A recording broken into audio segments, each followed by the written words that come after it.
হরে কৃষ্ণ। তো সামনেই আসতে চলেছে অন্নদা একাদশী ব্রতের উপবাস।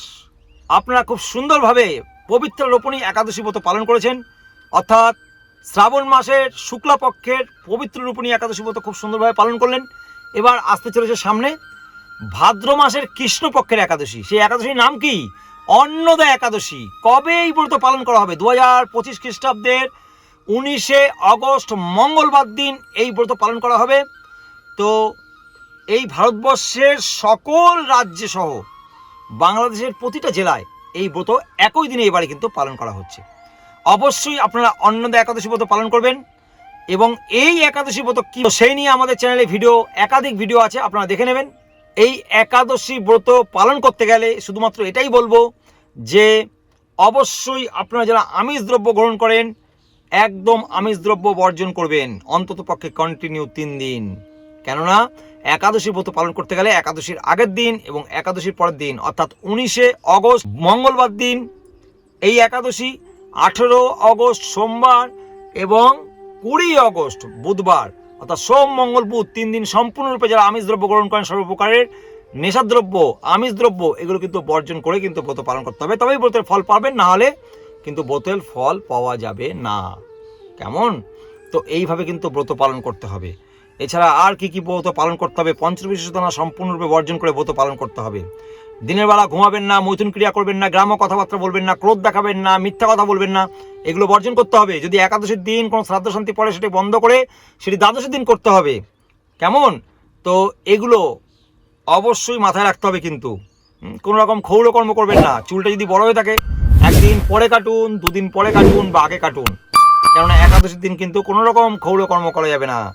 চুল কাটা, নখ কাটা, দাড়ি কাটা এগুলো কিন্তু ভুলেও করবেন না। কোনো রকম প্রসাধনিক দ্রব্য ইউজ করবেন না, সাবান শ্যাম্পু তেল এগুলো ইউজ করবেন না। এগুলোর পেছনে অপচয় করবেন না। সময়কে সঠিক দিনে সঠিকভাবে ইউটিলাইজ করবার চেষ্টা করুন। কেমন?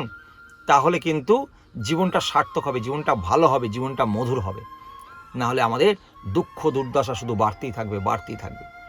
যদিও আমরা সকলেই এই দুঃখ সাগরে নিমজ্জিত হয়ে আছি, জন্ম মৃত্যু জরা ব্যাধির চক্করে দিনের পর দিন অতিবাহিত হচ্ছি, এবং এই মৃত্যু লোকে এসেছি আমরা দুঃখ পাবার জন্যই।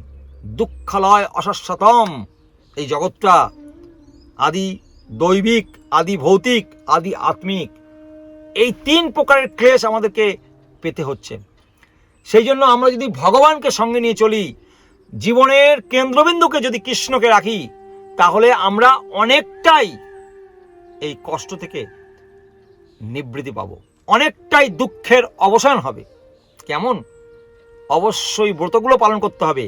এই ব্রতগুলো হচ্ছে মাধব তিথি একাদশী, মানে শুধু যে না খেয়ে থেকে ব্রত পালন করবো তা নয়। একাদশী উপবাস মানে ভগবানের নিকটে বসবাস করা। আর এটি হচ্ছে মাধব তিথি। একাদশী পালন করবার মূল উদ্দেশ্য হচ্ছে ভগবান শ্রীকৃষ্ণের প্রীতি বিধান করা। পরিষ্কারভাবে শুনে নিন, একাদশী ব্রত পালন করবার মূল উদ্দেশ্য হচ্ছে ভগবান শ্রীকৃষ্ণের প্রীতি বিধান করা, ভগবানকে সন্তুষ্ট করা। সেই জন্যই আমাদের ব্রত পালন করা। আর একাদশী কিন্তু ভগবানকে পালন করতে হয় না, তুলসী মহারানীকে একাদশী ব্রত পালন করতে হয় না। অনেক ক্ষেত্রে আমরা শুনছি একাদশীর দিন তুলসীতে জলদান করা যাবে না, রবিবার দিন তুলসীতে জলদান করা যাবে না। কেন করা যাবে না? একাদশীর দিন তুলসীকে কেন জলদান করা যাবে না? তুলসীর জলদানের অর্থ জানেন? তুলসীর জলদানের প্রণাম মন্ত্রে কি আছে? ওং গোবিন্দ বল্লভাং দেবী ভক্ত চৈতন্য কারিণীম স্নাপয়ামি মানে কি? আমি স্নান প্রদান করছি তুলসী মহারানীকে। যারা এই ধরনের কথা বলেন তারা বোধহয় 7 দিন 10 দিন পর একদিন স্নান করেন, প্রতিদিন বোধহয় স্নানও করেন না। এই অস্বাভাবিক গরমে, এই বর্ষায় এবং তারা স্নান করেন না। আর শীতকালের কথা ছেড়ে দিন, শীতকালে 3 মাস স্নানই করেন না। সেই জন্য বোধহয় এই কথা বলেন। তুলসী মহারানী কৃষ্ণ প্রেয়সী, অবশ্যই সঠিক। তাহলে কৃষ্ণ প্রেয়সী বলে তিনি উপবাস করেন না। তুলসী হচ্ছে মহারানী, তিনি দেবী। ভগবান কৃষ্ণ, রাধারানী, এনাদেরকে একাদশী ব্রত পালন করতে হয় না, আমাদেরকে পালন করতে হয় কলিহত জীবদের। ভগবান এই আইন তৈরি করেছেন, শাস্ত্র তৈরি করেছেন। ভগবান আইনের ঊর্ধ্বে, ভগবান আইন তৈরি করেছেন, কিন্তু আমরা এই আইনের মধ্যে। ভালো করে বুঝুন কথাটা। আমরা মৃত্যুলোকে আছি। মর্তলোক মানে মৃত্যুলোক। বুঝতে পেরেছেন? সেই জন্য ব্রত আমাদেরকে পালন করতে হয় 365 দিন। কান খুলে শুনে নিন ভক্তবৃন্দ, যারা এই ধরনের কথা বলেন। 365 দিন তুলসী মহারানীকে জল সেবা করা যাবে। বুঝতে পেরেছেন? তুলসী বৃক্ষ রোপণ করা যাবে, শুধুমাত্র তুলসী পত্র চয়নের কিছু বিধিনিষেধ আছে। সেটা কি? রবিবার দিন তুলসী পত্র চয়ন করতে নেই, দ্বাদশের দিন তুলসী পত্র চয়ন করতে নেই, অমাবস্যা পূর্ণিমাতে তুলসী পত্র চয়ন করতে নেই, গ্রহণ লাগলে তুলসী পত্র চয়ন করতে নেই, রাত্রকালে তুলসী পত্র চয়ন করতে নেই, সন্ধ্যাকালে তুলসী পত্র চয়ন করতে নেই, সূর্য অস্তের পরে তুলসী পত্র চয়ন করতে নেই, সূর্য উদয়ের পূর্বে তুলসী পত্র চয়ন করতে নেই। তো এই জিনিসগুলো বিধিনিষেধ আছে। আপনারা অবশ্যই একাদশীর দিন বিশেষ করে তুলসী পূজা করবেন, তুলসী আরতি করবেন, হ্যাঁ, তুলসী প্রদক্ষিণ করবেন, তুলসীতে জল সেচন করবেন। তাহলে তুলসী মহারানী প্রসন্ন হবে। আর তুলসী মহারানী প্রসন্ন হলে খুব সহজেই কৃষ্ণ কৃপা পেয়ে যাবেন, ভগবান কৃষ্ণ কৃপা করবেন। এইভাবে আপনি দিনটাকে অতিবাহিত করবেন। অবশ্যই আপনারা পঞ্চরবিশস্য কিন্তু গ্রহণ করবেন না। খিদে পেলে আপনি নির্জলা না পারলে, সজলা না পারলে, সফলাও যদি না পারেন, বাদাম আগের দিন ভিজিয়ে রাখলেন, সেই বাদাম ভিজিয়ে সেটাকে আলু দিয়ে মাখা করে ভোগ লাগিয়ে পড়লেন। এছাড়া আপনি সবজি দিয়ে আপনি রসা করতে পারেন, সেটি ভোগ লাগিয়ে প্রসাদ পেতে পারেন। এছাড়া কাঠবাদাম, কাজু বাদাম, পেস্তা, দুধ, এগুলো সবই আহার করতে পারবেন। তো এগুলো একবার, দুবার, তিনবার খেয়েই আপনি একাদশী ব্রত পালন করুন, কোনো অসুবিধা নেই। তবু ব্রত পালন করুন। বুঝতে পেরেছেন? এবং অন্যকে পালন করবার জন্য উৎসাহিত করুন। একাদশী ব্রত পালন করবার অত্যন্ত গুরুত্বপূর্ণ। শাস্ত্রে বিশেষভাবে বলা হয়েছে, নববিধা ভক্তির পরেই দশবিধা ভক্তিরূপে এই একাদশী ব্রতকে গণনা করা হয়েছে। তো অবশ্যই প্রতিটা একাদশী ব্রত পালন করুন, নিজে পালন করুন, অন্যকে পালন করবার জন্য উৎসাহিত করুন। পূর্বতন আচার্যরা সেই শিক্ষাই আমাদেরকে প্রদান করেছেন। প্রতিটা মানুষের একাদশী ব্রত পালন করা উচিত। 8 থেকে 80, নারী, পুরুষ, সধবা, বিধবা, কুমার, কুমারী, সকলকে, আবাল বৃদ্ধ বণিকা, সকলকে এই একাদশী ব্রত পালন করতে হবে। এই নয় যে বয়স হলেই শুধু একাদশী ব্রত পালন করব। 8 থেকে 80 শাস্ত্রে বলা হয়েছে। আমরা পূর্ববর্তী ভিডিওতে আলোচনা করেছিলাম এই নিয়ে, তো সেই নিয়ে আমরা বিশদে যাচ্ছি না। তো আমরা এখন আসবো এই অন্নদা একাদশীর বিশেষ মাহাত্ম্য কথা। এই একাদশী ভাদ্রবতী কৃষ্ণপক্ষে অন্নদা একাদশী ব্রহ্মবৈবর্ত পুরাণে বর্ণনা করা হয়েছে। মহারাজ যুধিষ্ঠির বললেন, হে শ্রীকৃষ্ণ, ভাদ্র মাসে কৃষ্ণপক্ষের একাদশীর নাম কি? তুমি তা কৃপা করে আমাকে বলো, আমি জানতে খুব আগ্রহী। তো ভগবান শ্রীকৃষ্ণ বললেন, হে রাজন, আমি সবিস্তারে এই একাদশী কথা বর্ণনা করছি, আপনি একাগ্র চিত্তে মন দিয়ে অর্থাৎ শ্রবণ করুন। তো তখন বললেন ভগবান শ্রীকৃষ্ণ, ভাদ্র মাসের কৃষ্ণপক্ষের একাদশীকে বলা হয় অন্নদা।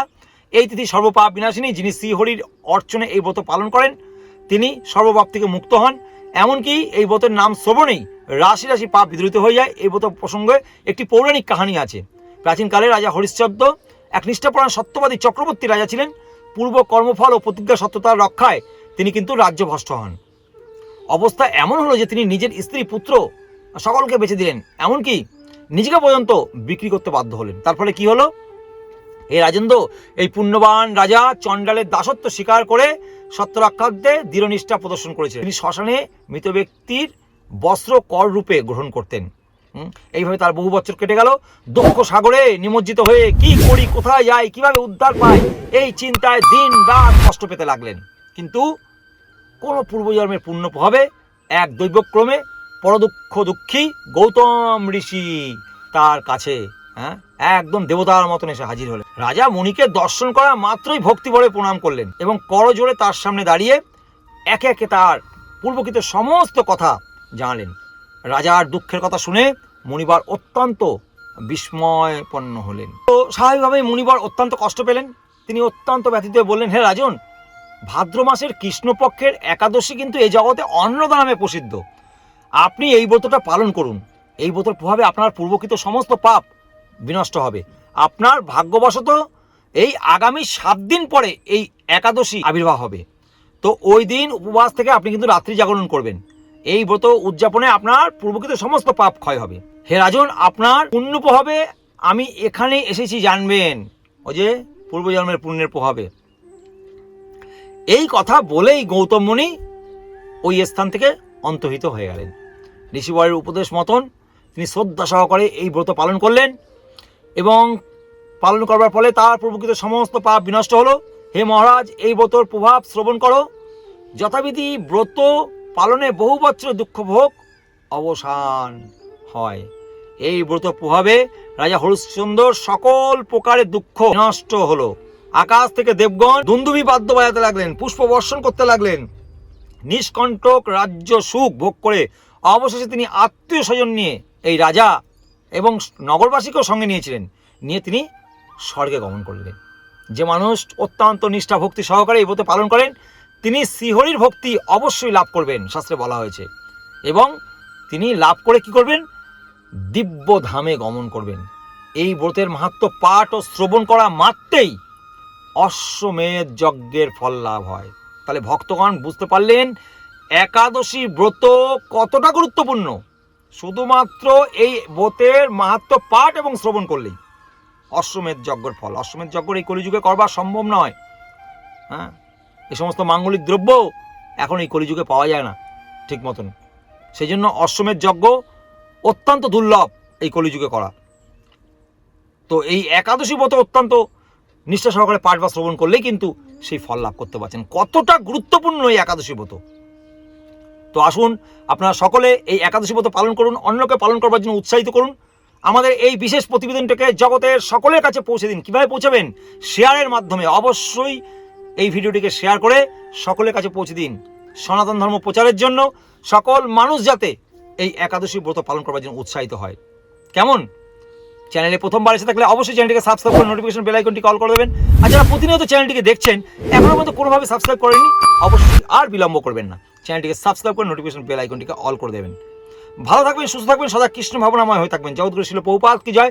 নিতাই গৌর সীতানাথ প্রেমানন্দের হরি হরি বল।